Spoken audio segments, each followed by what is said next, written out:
प्यारे ना तूने ले কি বলছেন तूने ले राधा ना प्यारी प्यारी ना तूने ले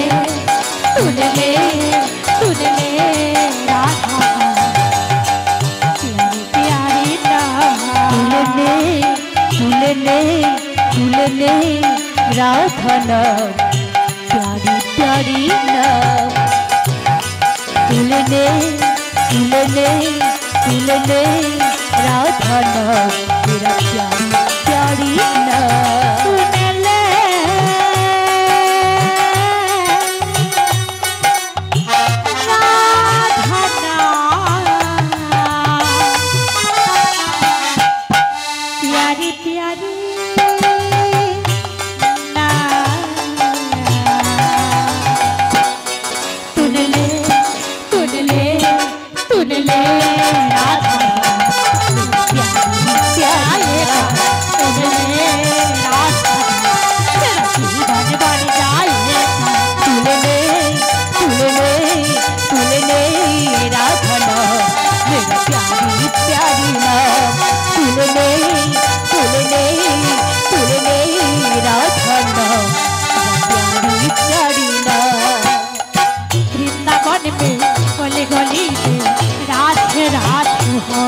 वृंदावन में ओली गली में राधी राधी है वृंदावन में गली गली में राधे राधे वृंदावन में ओली गली में राधी राधी है तूने ले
हरे कृष्ण आजकेर लीला कृष्ण भक्त सुधा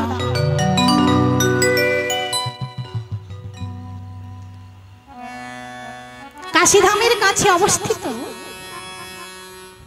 अवंती नगर ग्राम से अवंती नगर ग्रामे एक सुंदर आश्रम छिलो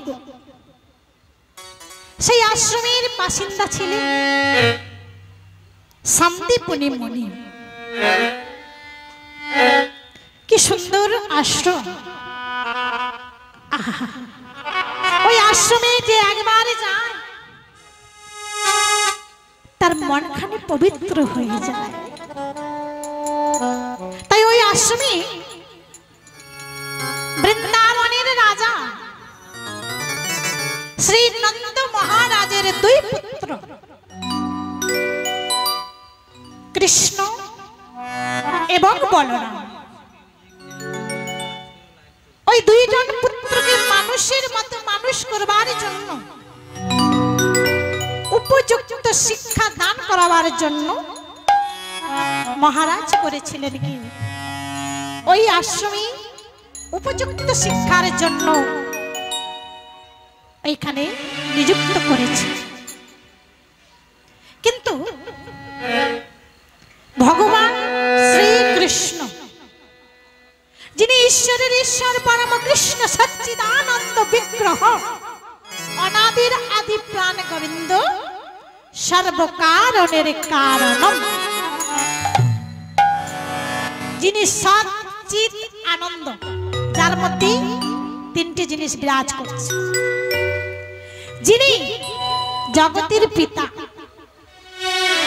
যিনি জগতের নাথ, যিনি সব বিদ্যায় পারদর্শী, যার মধ্যে 64 প্রকার বিদ্যা রয়েছে, যিনি সর্ববিদ্যায় পারদর্শী, সেই ভগবান শ্রীকৃষ্ণ কেন তিনি ওই গুরু আশ্রমে গিয়ে বিদ্যা শিক্ষা লাভ করেছিলেন? কিন্তু প্রশ্ন জাগে না, যিনি ভগবান, যিনি অন্তর্যামী, যিনি সব জানেন, তিনি কেন গুরু আশ্রমে গিয়েছিলেন? কেন গিয়েছিলেন? আমার শাস্ত্রে বললেন, যদে যদা চরতি সৃষ্ট দেবোত্তর জনা সাজাত প্রমাণ কুরুতে লোকনা সাধন বর্ততে।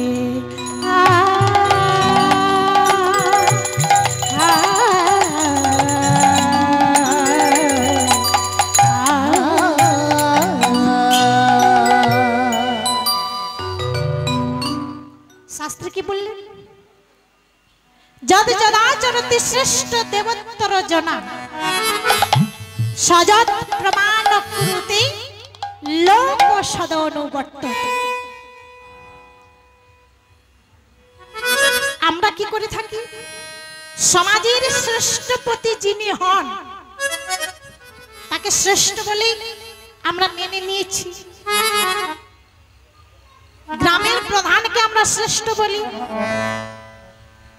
যিনি আমাদের এখন সরকার, সে প্রধানমন্ত্রী, মুখ্যমন্ত্রী, এরাও আমাদের কাছে প্রধান, শ্রেষ্ঠ। তাই সমাজের শ্রেষ্ঠপতি যাহা যাহা আচার আচরণ করে থাকে, আমরা সেই পথ অনুসরণ করে থাকি। আর বলে, আপনি আচরি ধর্ম অপরে শেখাবে, আপনি না কইলে ধর্ম শেখানো না যায়। আগে আপনি আচার করুন। কি গো, এই প্রসঙ্গে আরেকটি কথা ভালো মনে পড়েছে। আপনি আচরি ধর্ম, আপনার আচার আচরণ তো ছেলে মেয়েরা শিখবে। আপনি যেমন আচার করবেন, আপনি যেমন ছেলেকে শিক্ষা দেবেন, তেমন তো ছেলেরা শিখবে। একজন বিদেশে থাকে এক ভদ্রলোক, তিনি বিদেশ থেকে বাড়ি এসেছেন দেশের বাড়িতে। দেশের বাড়িতেও একটা বাড়ি রয়েছে। বহুদিন পরে ছেলে মেয়েকে নিয়ে বাড়ি এসেছে। তাদের সেই গ্রামে কুলদেবতার একটি মন্দির রয়েছে। বাবা তো দেশের বাড়িতে জন্মগ্রহণ করেছিলেন, বাবা জানে যে এটা আমাদের কুলদেবতা, গ্রামের কুলদেবতা। তাই বাবা প্রণাম জানাবে বলে ছেলে যে পাশে ছিল বলছে, এই বাবা, আমাদের গ্রামের কুলদেবতা, একে তুই প্রণাম কর। আমিও প্রণাম করছি, তুইও প্রণাম কর। ছেলেকে বলছে প্রণাম কর, প্রণাম কর, প্রণাম কর। বাবা বিদেশে থাকে, প্রণাম কি জিনিস কি জানে? এই তুই প্রণাম করছিস না কেন? তুই শুনতে পাচ্ছিস না? সে তো বুঝতে পারছে না কি বলছে। সবাই এখন কি করে বলেন তো? স্যালুট জানাচ্ছে, প্রণাম আর কেউ করে না। নমস্কার না হয় স্যালুট। প্রণাম, সাষ্টাঙ্গে প্রণামকে আমরা করি, সব উঠে যাচ্ছে, ডিজিটাল হয়ে যাচ্ছে সব কিছু। ডিজিটাল যুগে সব ডিজিটাল হয়ে যাচ্ছে, প্রণাম টনাম সব উঠে যাচ্ছে। এমন সময় ওই গ্রাম দিয়ে একজন আসছিল, সে বলছি আচ্ছা প্রণাম কর বলছেন, আপনি কি একবার প্রণাম করেছেন? বলছে আগে আমি তো ভাবতে পারছি না, এমন প্যান্ট পরে রয়েছি যে বসতে পারছি না, প্রণাম করব কি করে? ও নিজে আগে করো, তারপরে ছেলেকে শেখাবে। নিজে পাও প্রণাম করতে পারছো না, নিজে তো ছেলেকে শেখাবে, তবেই তো ছেলে শিখবে। কি গো, আমরা যদি না চেনাই যে এ বাবা, এ মা, এ ভাই, ছেলেরা কি জানবে? সন্তানেরা জানবে কে বাবা কে মা? তাহলে আমাদের তাদের শেখাতে হয়েছে, বলতে হয়েছে, চেনাতে হয়েছে। তেমনি এই জগতের সংসারের যিনি অধিকর্তা, যিনি মালিক, যিনি আমাদের সৃষ্টিকর্তা, যিনি আমাদের পালনকর্তা, যিনি আমাদের মতো জীবকে সৃষ্টি করেছেন, পরমেশ্বর ভগবান শ্রীকৃষ্ণ, তিনি এই জগতের সংসারের সন্তানদের শিক্ষা দান করবার জন্য নিজে আচার করে শিখিয়ে দিলেন। আমি আশ্রমে যাচ্ছি বিদ্যা শিক্ষার জন্য, তোমরাও গুরু আশ্রমে যাবে, বিদ্যা শিক্ষা লাভ করবে, মানুষের মতো মানুষ হবে। তাই ভগবান নিজে আচার করে শিখিয়ে দিয়েছিলেন।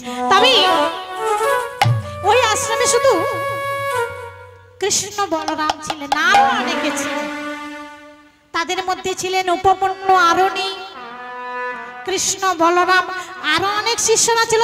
তাদের মধ্যে আর একজন, তার নাম কি গো? তার নাম হলো সুদামা। ওই আশ্রমে সুদামাও গিয়েছিল। আজকের যেহেতু আলোচ্য বিষয় সুদামা, তাই আগে জেনে নেব সুদামার বাড়ি কোথায়, ওর বাবা মায়ের নাম কি। তা চলুন এবার আমরা সুদামার বাবা মায়ের নাম জানি। বৃন্দাবনের অন্তর্গত বিদর্ভ যে গ্রাম, বৃন্দাবনের অন্তর্গত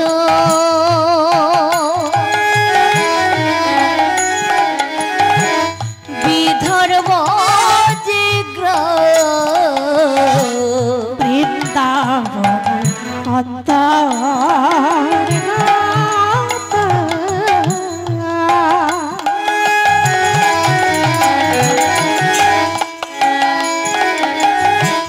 বিদর্ভ যে গ্রাম, বৃন্দাবনের অন্তর্গত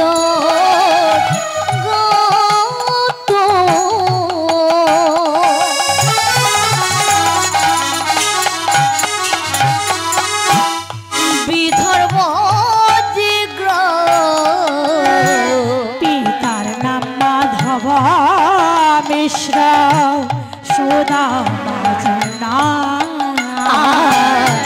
পিতার নাম মাধব মিশ্র, সুদামা জেনা। ওই মাতা তার মাধবী দেবী,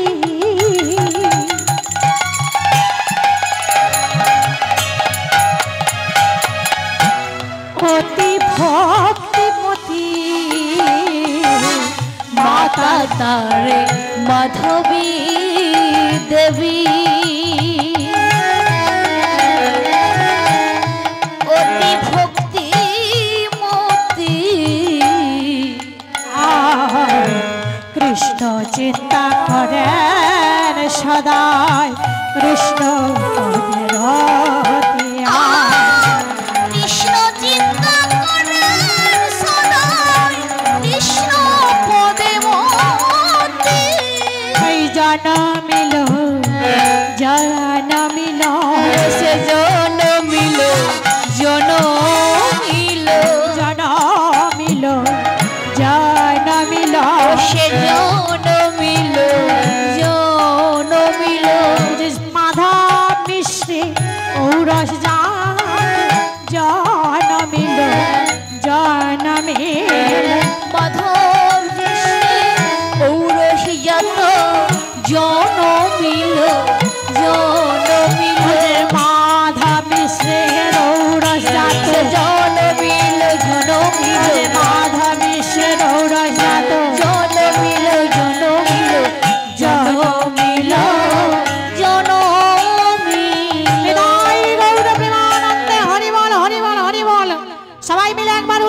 করবেন, হরিবল হরিবল বলবেন, কারণ ভক্তির জন্ম হলো। নিতাই গৌর প্রেমানন্দে হরি বল হরি বল। হরিবল। বৃন্দাবনের কাছে বিধর্মনগর গ্রামে মাধব মিশ্রের পুত্র রূপে জন্মগ্রহণ করেছিলেন কৃষ্ণ ভক্ত সুদামা।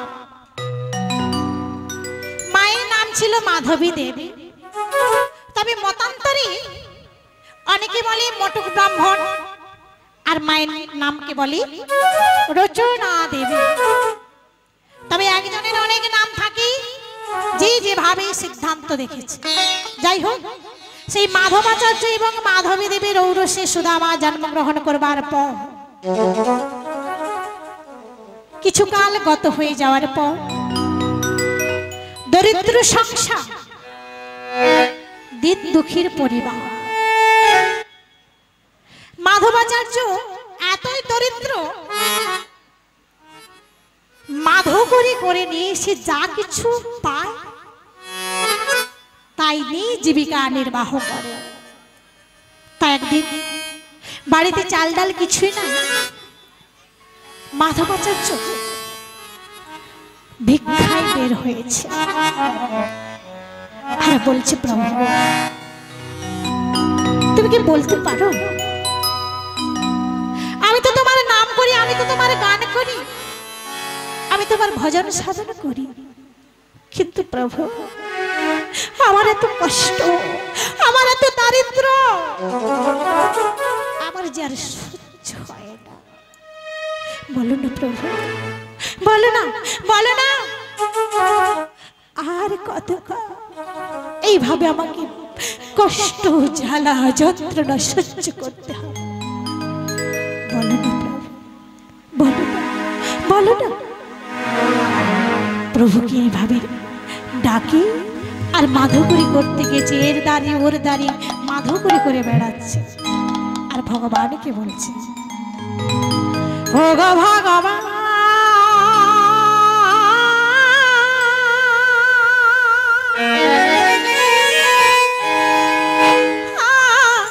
আমি কি তোমার না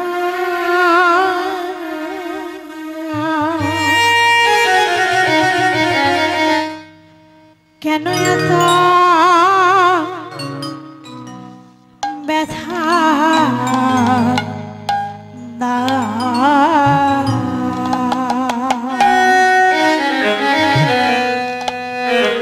কেন এত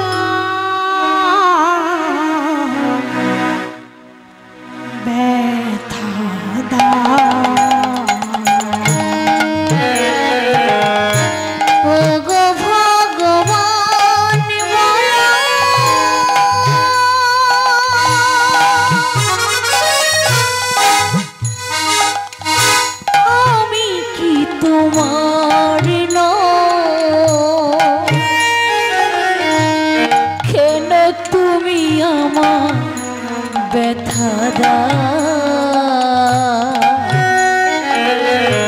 কেন তুমি আমাকে কাঁদা, ভগবান কেন তুমি আমাকে কাঁদা, ও ভগবান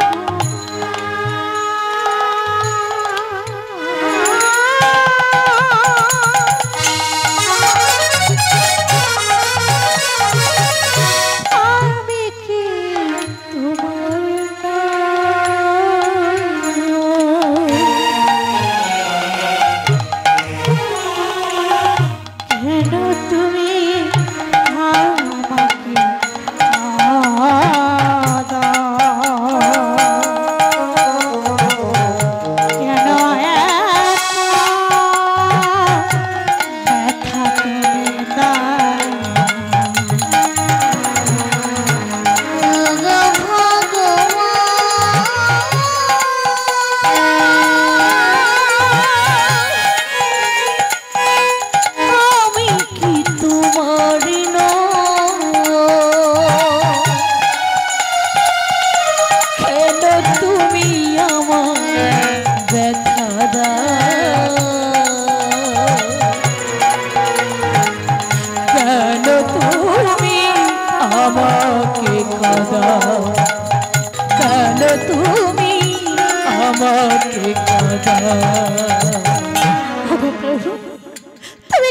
হতে পারে প্রভু?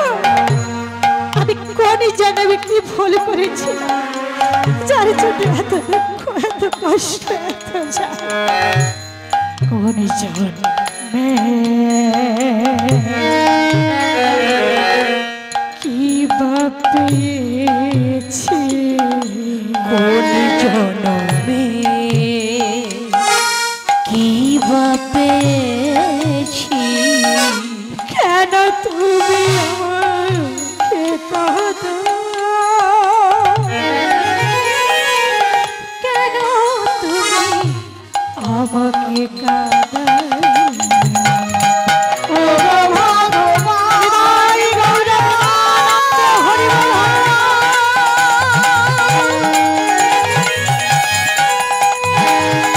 আমি কি তোমার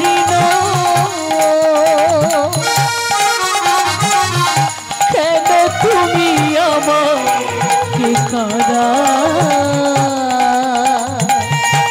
কেন তুমি আমায় ব্যথা দাও, ও গো ভগবান কেন তুমি আমায় ব্যথা দাও। ভালোবাসা যদি হয়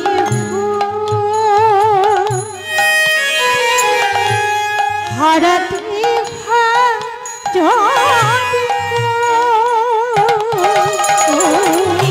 ভালোবাসা যদি হয় হারাতে নেই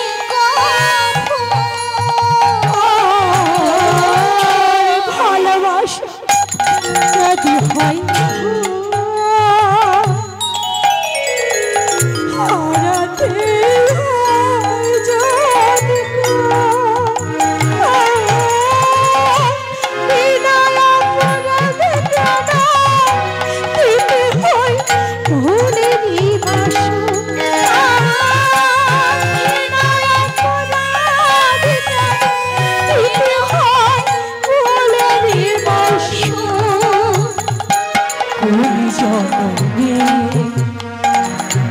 কি পেয়েছি, কোন জন্মে কি পেয়েছি, কেন তুমি আমাকে কাঁদা, কেন তুমি আমায় ব্যথা দাও, ও গো ভগবান বলাই গৌরাঙ্গ আমি কি তোমার কেন তুমি আমায় ব্যথা দাও, কেন তুমি আমাকে কাঁদা,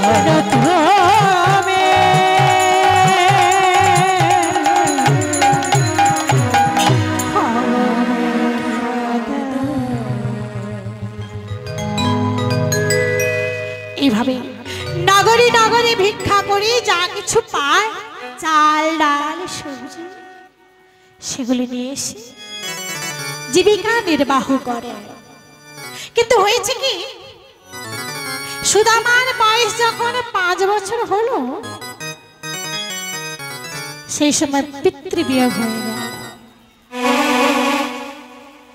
এদিকে ছোট্ট ছেলেকে নিয়ে মাধবী দেবী অসহায় হয়ে গেল।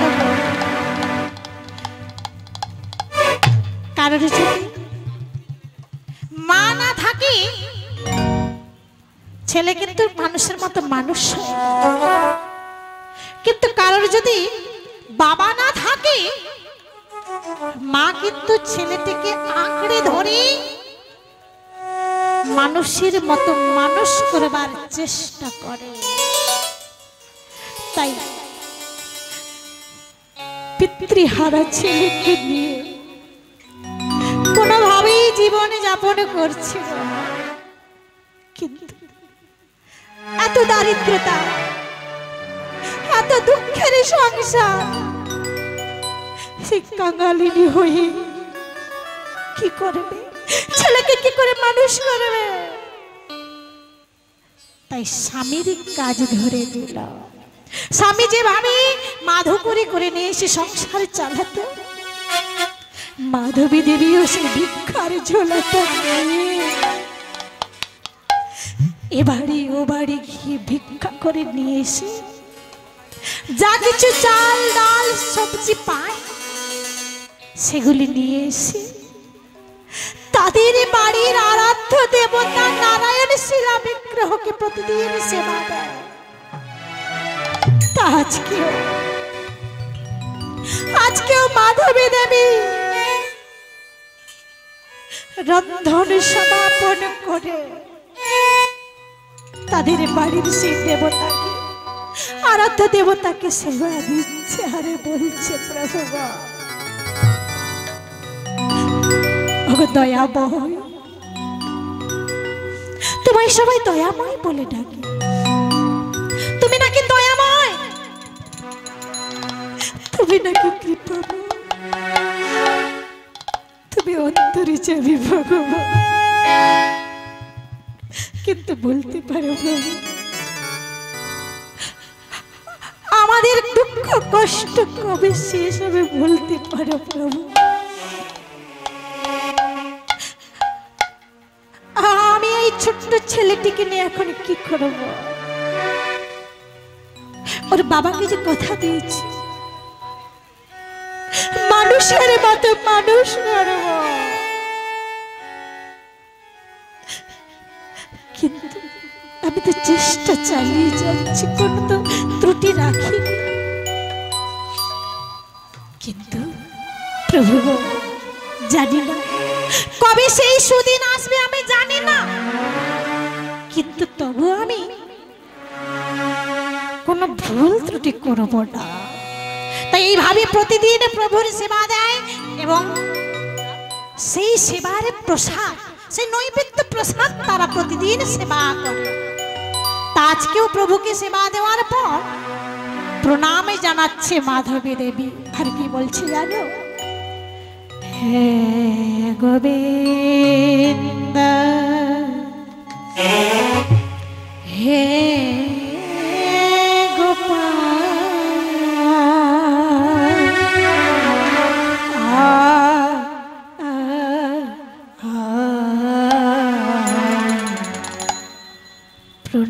প্রণাম লহ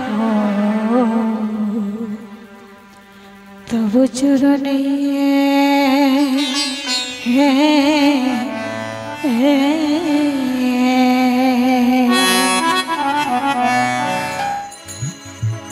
মাধবী দেবী এইভাবে প্রভুকে প্রণামে জানিয়ে সেই নির্মাল্য প্রসাদ নিয়ে এসে মায়ে ছেলে মিলে কোন রকমে দিন কাটাচ্ছে। দেখতে দেখতে আরো কিছু কাল গত হয়ে যাওয়ার পর একদিন এখন সুদামা ছুটতে ছুটতে আসছে, বলছে মা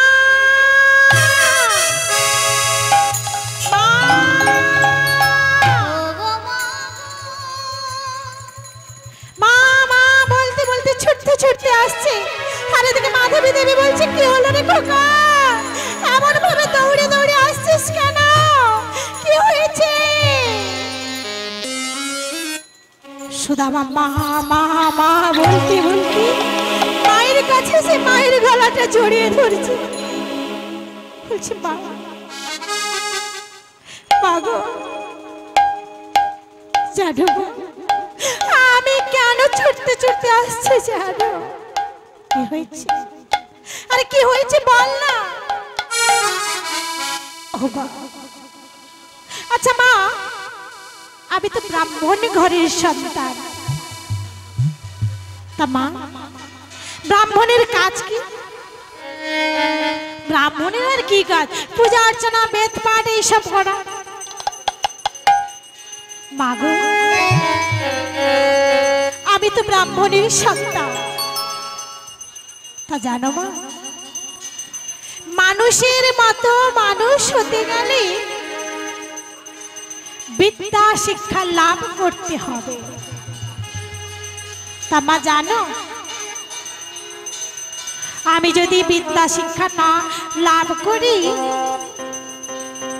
তাহলে আমি যে কিছুই জানতে পারবো না, আমি বেদ পাঠ করতে পারবো না, উপনিষদ পড়তে পারবো না। ও মা, তাই কি বলি জানো, আমি ওই গুরু আশ্রমে যাব না। না না না না, আমার কথা তো আর মুখে আনবি না রে। কেন মা, কেন কেন আমি গুরু আশ্রমে যাব না? আরে তুই আমার একমাত্র অবলম্বন, তুই আমার একমাত্র মানি, তুই আমার একমাত্র ছেলে।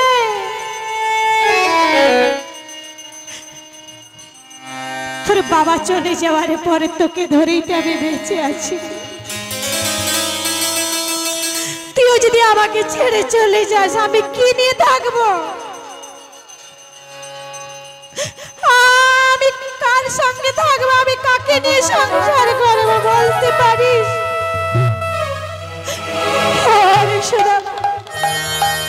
তুই আমার কথা বলিস না বাবা। তাছাড়া ওই গুরু আশ্রমে আমি শুনেছি রাজা মন্ত্রী এদের ছেলেরা বিদ্যা শিক্ষা করে, তা তুই তো দরিদ্র, তুই তো কাঙালিদের যে ভালোবাসা, কাঙালদের এইসব আশা করতে না।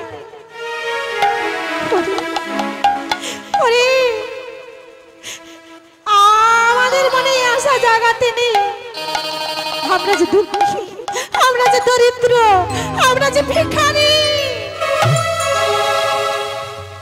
মাগো,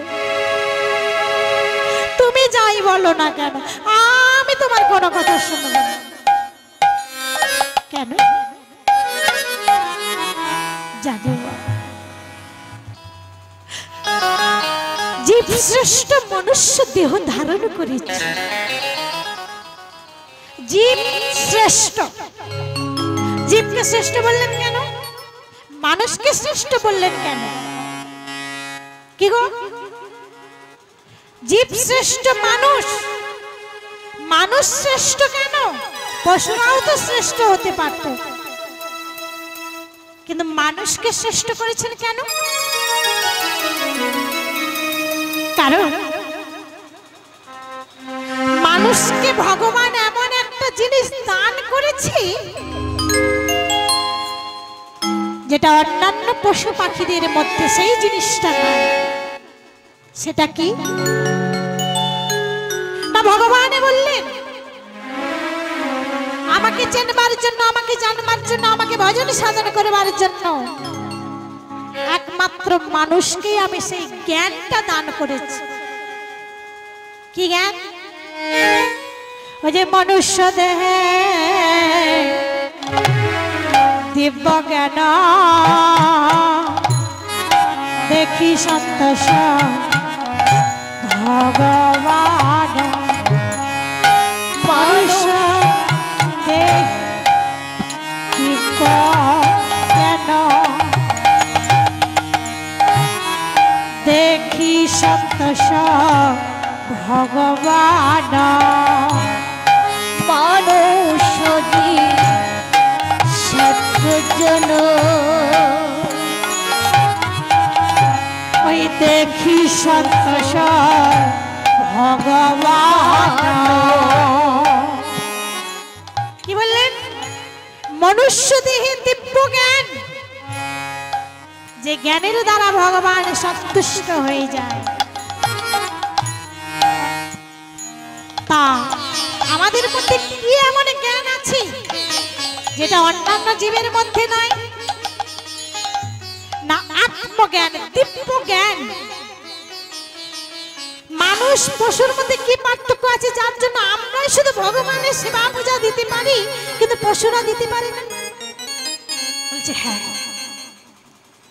মানুষ মানুষ পশুর মধ্যে কি কোনো পার্থক্য আছে? বলছে কোনো পার্থক্য নেই, এক জায়গায় শুধু পার্থক্য আছে। কি না, মানুষেরা ঘুমায়, পশুরাও ঘুমায়। মানুষেরা আহার করে, পশুরা আহার করে। মানুষেরা সংসার ধর্ম পালন করে, পশুরা সংসার ধর্ম পালন করে। কিন্তু একটি জায়গায় শুধু ফাঁকা। আমরা ভগবানকে দুহাত তুলি, নয়ন মারি পরিশন করে হা কৃষ্ণ বলতে পারি, কিন্তু পশুরা বলতে পারে না।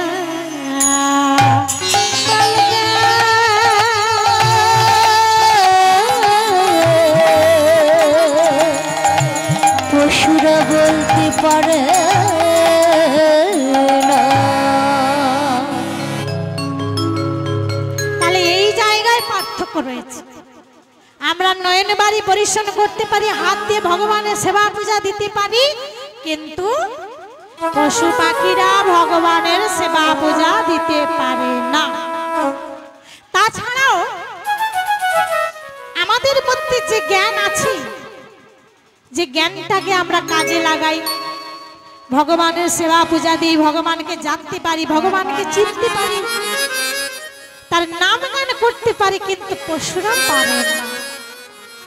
তাই বলছি মা, তাহলে জীব শ্রেষ্ঠ মনুষ্য দেহ ধারণ করেছি, যদি না ভগবানের সেবায় আমাদের এই দেহটাকে না লাগাই, তাহলে আমাদের মানব জন্মটা ব্যর্থ হয়ে যাবে। কি গো, মনুষ্য দেহ পেয়েও যদি ভগবানের সেবা পূজা না দিই, এরপরে আর আমরা মনুষ্য জন্ম পাবো তো? 84 লক্ষ জনে ভ্রমণ করবার পর আমরা এত সুন্দর মানব দেহ পেয়েছি গো। কত লক্ষবার? 84 লক্ষবার। শুধু একবার নয়, এক জন্ম নয় গো, 84 লক্ষবার ভ্রমণ করবার পর তবেই কিন্তু আমরা এত সুন্দর সুস্থ মানব দেহ পেয়েছি। তা বলছে মা, এবারের মতো যদি মানব জন্মে যদি আমরা ভগবানের সেবা পূজা না দিই, ভগবান হয়তো আর আমাদের মানব জন্ম না দিতে পারে। তাই বলছি, যে সময় গেলে সাধন হবে না, সময় গেলে সাধন হবে না। আরে মন গয়া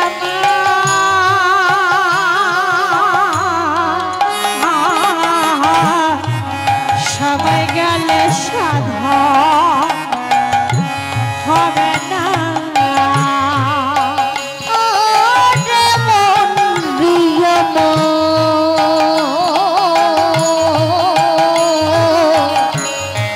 সময় গেলে সাধন হবে না। ওই না দিনে থাকিতে দিনে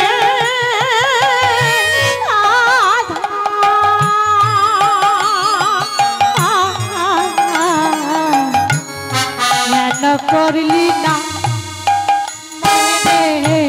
কেন করলি না? সময় গেলে সাধন হবে না। মন দিয়া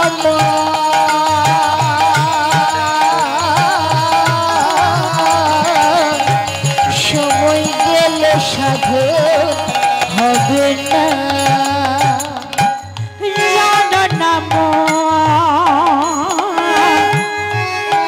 খালে বিলে ওই থাকে নামে জল শুকায়, জানো না মন খালি বিলে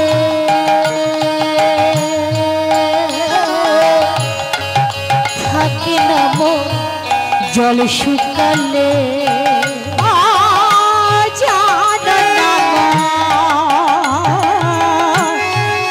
খালে বিলে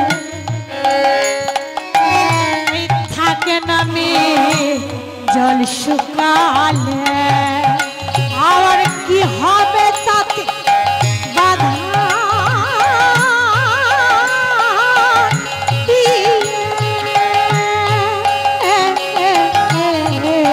দেখো মোহনটা শুকায়ে দেখো মোহন শুকায়ে সময় গেলে সাধু হবে না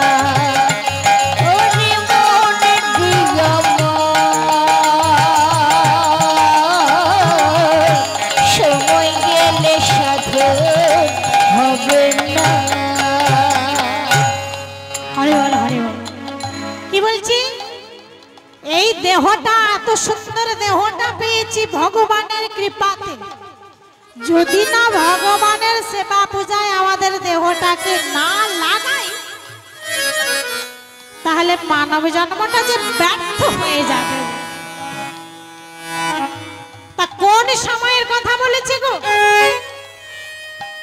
বলছে কোন সময় আর ওই বুড়ো বয়স কি গো মায়েরা বুড়ো হয়ে গেলেই তো তবেই আমরা নাম গান করি তাই না তার আগে নাম করি একটা ইয়াং ছেলেকে যদি জিজ্ঞাসা করা হয় এই যে বাবা তুমি তো বড় হয়েছো তুমি ভগবানের সেবা পূজার নাম গান করো তো আরে পাগল নাকি কি বলবে বলেন তো পাগল আরে আজ থেকে কি কৃষ্ণ নাম করব বয়সটা হোক তারপর না হয় দেখা যাবে তাই না বলে না না না না সময় চলে গেলে সাধনা হবে না তা কোন সময় বলছে খালে বিলি কোন সময় জলে ভরে যায় বর্ষাকালে নদী নালাগুলি জলে ভরে যায় আর গ্রীষ্মকালে কি হয় ওই নদী নালাগুলি শুকিয়ে যায় তাহলে বর্ষাকালে যখন জলে ভরপুর থাকে ওই সময় মাছ চাষ করা হয় কিন্তু গ্রীষ্মকালে যখন শুকিয়ে যাবে তখন কি মাছ চাষ করলে মাছ বেঁচে থাকবে থাকবে না ঠিক আমাদেরও অবস্থা বর্ষাকালে অর্থাৎ যৌবনকালে যখন আমাদের দেহটা 64 প্রকারের রসে ভরপুর ছিল যখন 64 প্রকারের রসে ভরপুর ছিল তখন আমরা ভগবানের সেবা পূজা দিলাম বর্ষাকাল চলে গেল শীতকাল চলে গেল অবশেষে যখন গ্রীষ্মকাল এলো অর্থাৎ নদী নালাগুলি শুকিয়ে গেল আমাদের দেহ রস ভাণ্ডগুলি শুকিয়ে গেল যৌবন চলে গেল বার্ধক্য দশা এলো তাহলে আমাদের মধ্যে যদি রস না থাকে ভগবানকে সেবা দেব কি দিয়ে হরে বল হরে ভগবানকে সেবা দিতে গেলে কিছু তো একটা প্রয়োজন আর সেটা কি শুধু ফল মিষ্টি দিয়ে সেবা দিয়ে দিলে হবে হবে না গো তাহলে তো সবাই শুধু ফল মিষ্টি দিয়ে যে তার সেবার প্রয়োজন হতো না কোন সেবা হরে বল হরে বল কোন সেবা গো আজকে যেমন এখানে ভক্ত সেবা হচ্ছে ওই সেবা না এও এক সেবা এই যে আপনারা কৃষ্ণ নাম শুনছেন এও সেবা ভগবানের চরণে ফুল তুলসী দিয়ে এও এক সেবা কিন্তু যে সেবা গানে ভগবান সন্তুষ্ট হবে সেই সেবার ধারকে আমরা যাই না তা কোন সেবা ভগবানকে তুষ্টি করতে গেলে যে সেবার প্রয়োজন হয় সেই চরণ সেবা। চরণ সেবা না করতে পারলে ভগবানকে সন্তুষ্ট করবো কি করে? তার চরণ সেবা করব কিভাবে? তার জন্য গুরু চরণ আশ্রয় করতে হবে। গুরুদেবী আমাদের বলে দেবে কিভাবে চরণ সেবা করব, কিভাবে ভগবানের সেবা দেব, কিভাবে সেবা দিলে ভগবান সন্তুষ্টি হবে। নিতাই গৌর প্রেমানন্দে হরি বল। তাই এত সব কথা বলবার পর মাধবী দেবীর যখন বৈরাগ্য এলো, আর ছেলেকে বাধা দিল না, বলছে বেশ বেশ তোর সঙ্গে আমি আর কথাই পারবো না, তবে জানিস বাবা তুই তো আমার একমাত্র ছেলে, তুই চলে গেলে আমি যে নিঃস্ব হয়ে যাব, আমি যে অসহায় হয়ে যাব, তা বাবা আমায় কথা দিয়ে যা, তুই যত তাড়াতাড়ি পারিস বিদ্যা শিক্ষা সম্পূর্ণ করে আবার আমার কোলে ফিরে আসি। বলছে মা গো, এই আমি তোমার চরণে ছুঁয়ে প্রতিজ্ঞা করলাম, আমি তাড়াতাড়ি করে বিদ্যা শিক্ষা সম্পূর্ণ করে আমি আবার তোমার কোলে ফিরে আসব। এই বলে সুদামা আমার করলো কি, মায়ের চরণে প্রণামে জানিয়ে মায়ের কাছে আশীর্বাদ নিয়ে চলে যাচ্ছেন গুরুদেবের আশ্রমে। মা বলছে শোনো বাবা, পথে যেতে অনেক বাধা বিঘ্ন আসতে পারে, তাই যাওয়ার সময় বিপদহারী মধুসূদনের নাম গাইতে গাইতে যাস বাবা, দেখবি সব বাধা কেটে যাবে। বলছে ঠিক আছে। এই বলে মায়ের কাছে আশীর্বাদ নিয়ে মায়ের চরণে প্রণামে জানিয়ে চলে যাচ্ছেন গুরুদেবের আশ্রমে। আর মুখে গাইছে সেই মধুর মধুর নাম, হরে মোরা রে মধু কইট ভরা,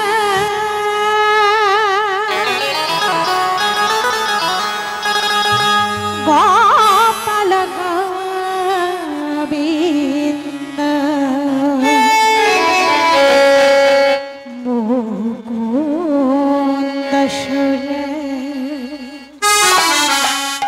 হরে মুরারি মধু কইত ভারে, গোপাল গোবিন্দ মুকুন্দ সুরে, হরে মুরারি মধু কইত ভারে, গোপাল গোবিন্দ মুকুন্দ সুরে, যজ্ঞেশ্বর নারায়ণ কৃষ্ণ কৃষ্ণ নিরাশ্রয় জগদীশ্বর, যজ্ঞেশ্বর নারায়ণ কৃষ্ণ কৃষ্ণ, যজ্ঞেশ্বর নারায়ণ কৃষ্ণ, যজ্ঞেশ্বর নারায়ণ কৃষ্ণ কৃষ্ণ নিরাশ্রয় জগদীশ্বর, রাম নারায়ণ মুকুন্দ মধুসূদন, কেশব সংসার হরি বৈকুণ্ঠ বরণ, নাম নারায়ণ মুকুন্দ মধুসূদন, কৃষ্ণ কি গৌর সংসারে বৈকুণ্ঠ বরণ, রাম নারায়ণ মুকুন্দ মধুসূদন, কেশব সংসারে হরি বৈকুণ্ঠ বরণ, হরে কৃষ্ণ কৃষ্ণ কৃষ্ণ হরে হরে, হরে রাম রাম রাম হরে হরে, হরে কৃষ্ণ কৃষ্ণ কৃষ্ণ হরে হরে, হরে রাম রাম রাম হরে হরে, হরে কৃষ্ণ কৃষ্ণ কৃষ্ণ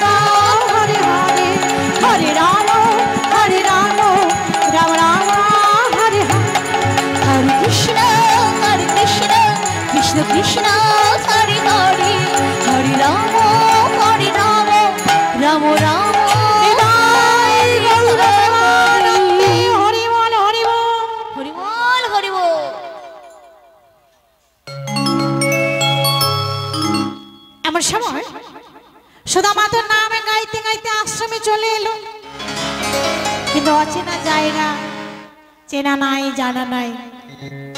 তা এমন সময় সন্দীপনী মুনি যেই বাহিরে থেকে আসলো, অমনি সুদামা ছুটে গিয়ে গুরুদেবের চরণে আছাড় খেয়ে পড়ল।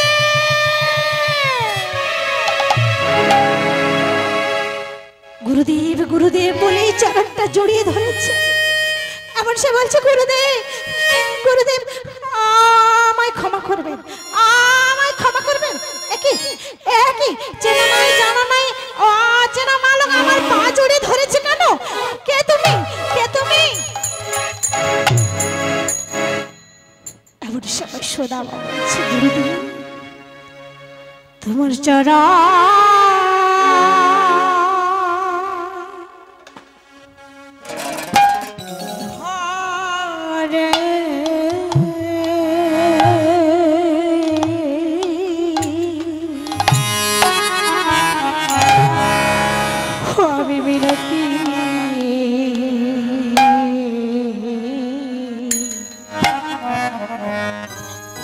মিনতি করে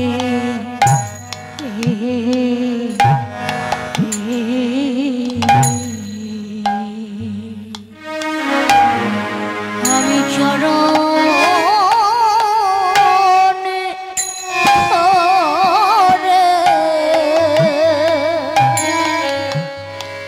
মিনতি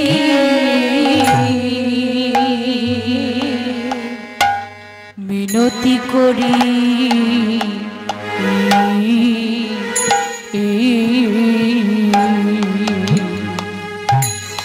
আমার দাওয়া বলা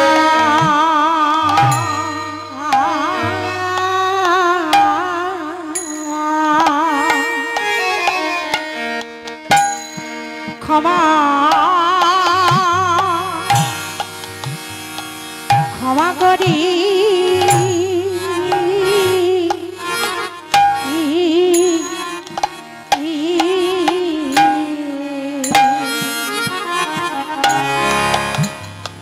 তোমার চরণ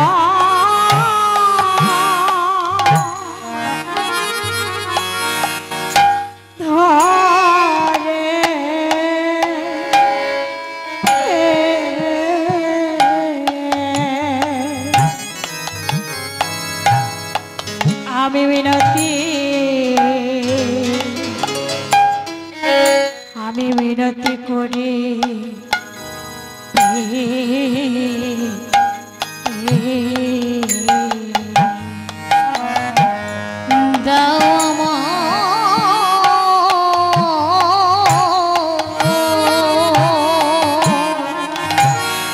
আমায় ক্ষমা করি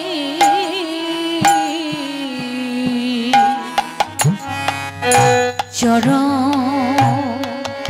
ধরে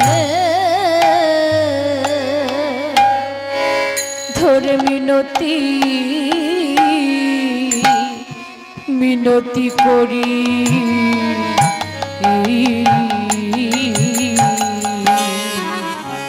আমি বহু জনমে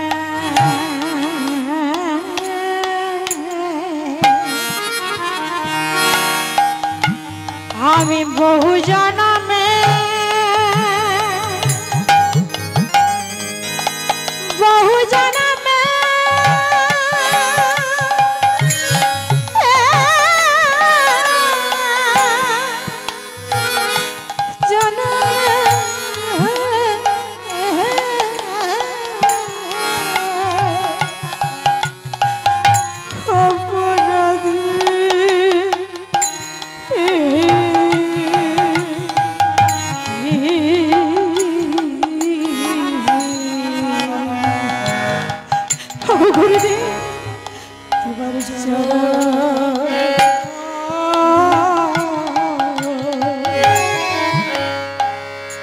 চরণ ধরে মিনতি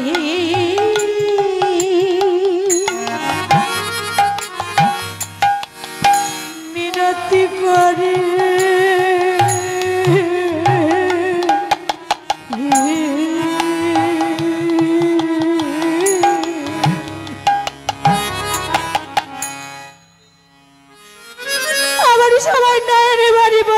করে করে যখন কান্নাকাটি করছে, বলছে চিনে নেই চেনে নেই, খেতে মালা আমার চরণ ছেড়ে না। কি এমন অপরাধী করেছে? ওঠো ওঠো মালো। সুধাবাইয়ের হাতটি জোড়ো করে দাঁড়িয়েছে। গুরুদেব, আমার নাম সুধাবা। তাই এখানে কেন এসেছো? আগে আমি বহু আশা নিয়ে ওই বিদর্ভ নগর থেকে এসেছিলাম বিদ্যা শিক্ষা লাভ করব। তা এখানে তো বড় বড় মহারথীদের ছেলে মেয়েরা থাকে, তা তোমাকে আমি কিভাবে রাখবো? এমন সময় কোথা থেকে কৃষ্ণ ছুটে ছুটে সেইখানে উপস্থিত হলো।